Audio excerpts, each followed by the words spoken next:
হয় চাওক বজাৰৰ প্ৰতিবিধ সামগ্ৰীৰে আকাশলংঘী মূল্য নিত্য ব্যৱহাৰ্য যিসমূহ সামগ্ৰী সেই সামগ্ৰীৰ মূল্যসমূহ যদি দেখা যায় যে সপ্তাহত প্ৰায় এবাৰ দুবাৰকৈ বৃদ্ধি হোৱা পৰিলক্ষিত হয় আৰু শেহতীয়াভাৱে কালিৰ দিনটোত বৃদ্ধি হৈছে পিঁয়াজৰ দাম। পিঁয়াজৰ পূৰ্বতে আছিলে 40 টকা, কোনোবাই 35 টকাও বিক্ৰী কৰিছিলে আৰু এতিয়া বজাৰলৈ আহিলে আপোনালোকে পিঁয়াজ ক্ৰয় কৰিব লাগিব 60 টকা বা 55 টকা পৰ্যন্ত দামত। আমি যিহেতু বজাৰত আছোঁ, গণেশগুৰিৰ বজাৰত আছোঁ, পোনপটীয়াকৈ তেওঁলোকৰ পৰা জানিবলৈ চেষ্টা কৰিম পিঁয়াজৰ দাম, কাৰণ পিঁয়াজ দুই প্ৰকাৰৰ আছে। এয়া হৈছে এটা বগা পিঁয়াজ আৰু এটা হৈছে একেবাৰে ৰঙা পিঁয়াজ, অৰ্থাৎ ৰঙা পিঁয়াজটো যথেষ্ট ভাল।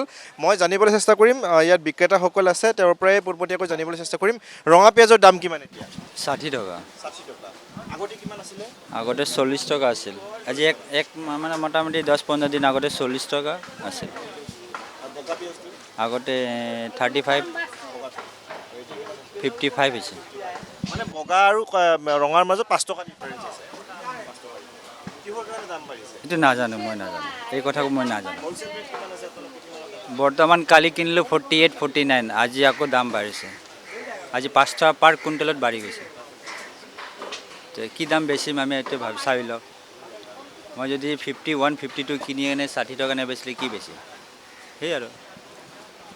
নিশ্চয় এওঁলোক হৈছে খুচুৰা ব্যৱসায়ী, অৰ্থাৎ পাইকাৰী মূল্য পিঁয়াজৰ আজিৰ দিনটোত হৈছে 50-50ৰ পৰা 51 টকা এই ধৰণে বিক্ৰী কৰা হৈছে পাইকাৰী মূল্যত, আৰু তাৰ বাবে এওঁলোকে বিক্ৰী কৰিবলগীয়া হৈছে 60 বা 55 টকাত, অৰ্থাৎ 5 টকা বা 10 টকা লাভত তেওঁলোকে বিক্ৰী কৰিবলগীয়া হৈছে।